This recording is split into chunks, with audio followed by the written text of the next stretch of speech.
24। সবুজে ঘেরা সুন্দরবনকে বুকে আজ নতুন ইতিহাসের এক সূচনা। খেলাধুলায় অগ্রযাত্রায় আরেকটি গর্বের অধ্যায় যুক্ত হলো মথুরাপুর বিবেকানন্দ ময়দানে। এমপি কাপ 2026 উপলক্ষে সুন্দরবনের সর্বপ্রথম আধুনিক স্টেডিয়াম নির্মাণের উদ্যোগ গ্রহণ করেছিলেন সাংসদ বাপি হালদার। সে স্টেডিয়াম তৈরির কাজ সমাপ্ত হলো। আগামী দিনে এমপি কাপ 2026 অনুষ্ঠিত হবে এই মাঠে। তার আগেই সেজে উঠেছে মাঠ। মথুরাপুর ভূমিপুত্র সাংসদ বাপি হালদার, যার দূরদর্শী নেতৃত্বে অক্লান্ত প্রচেষ্টায় সুন্দরবনের তরুণ প্রজন্মের স্বপ্ন দেখার নতুন এক মঞ্চ। স্টেডিয়াম পাথরের নির্মাণ নয়, এটি হাজারো তরুণ খেলোয়াড়দের আশা, আত্মবিশ্বাস এবং ভবিষ্যতের প্রতীক।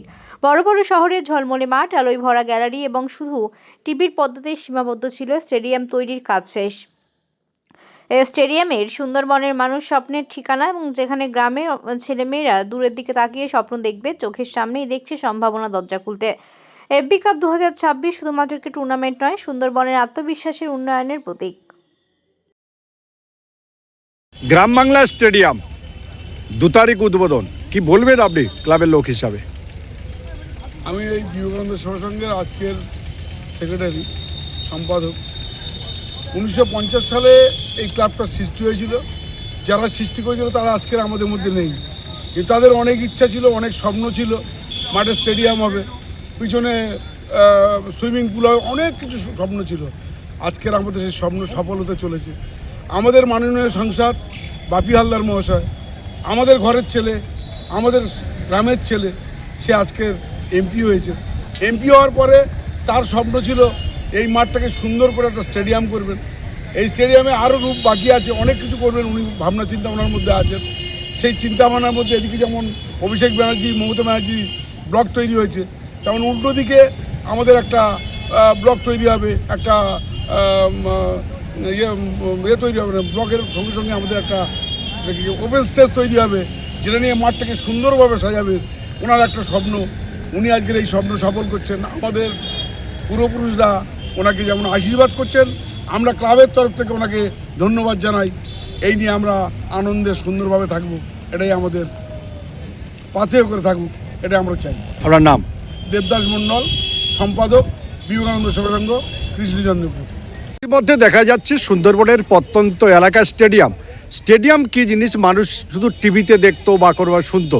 এই যে গ্যালারি বা স্টেডিয়ামটা তৈরি হলো, কবে উদ্বোধন হচ্ছে এবং কেন হলো?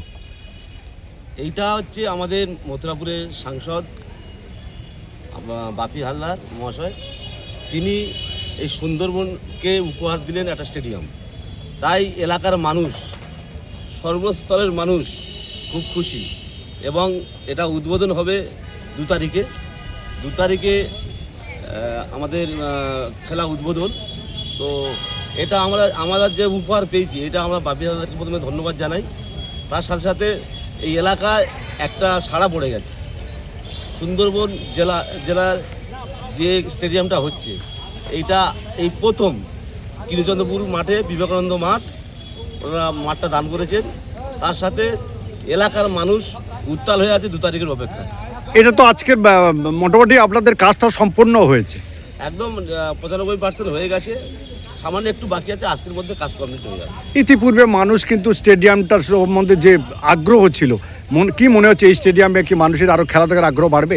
আগ্রহ বাড়বে, মানে বেড়ে গেছে অটোমেটিক। চারিদিকে মাঠে প্র্যাকটিস চলছে এই 2 তারিখে খেলার অপেক্ষা।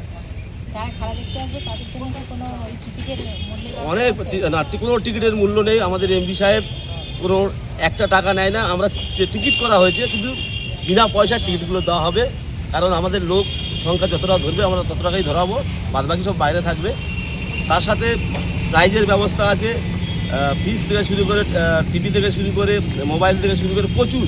প্রতিদিন যারা খেলা দেখবে তাদের পুরস্কার আছে।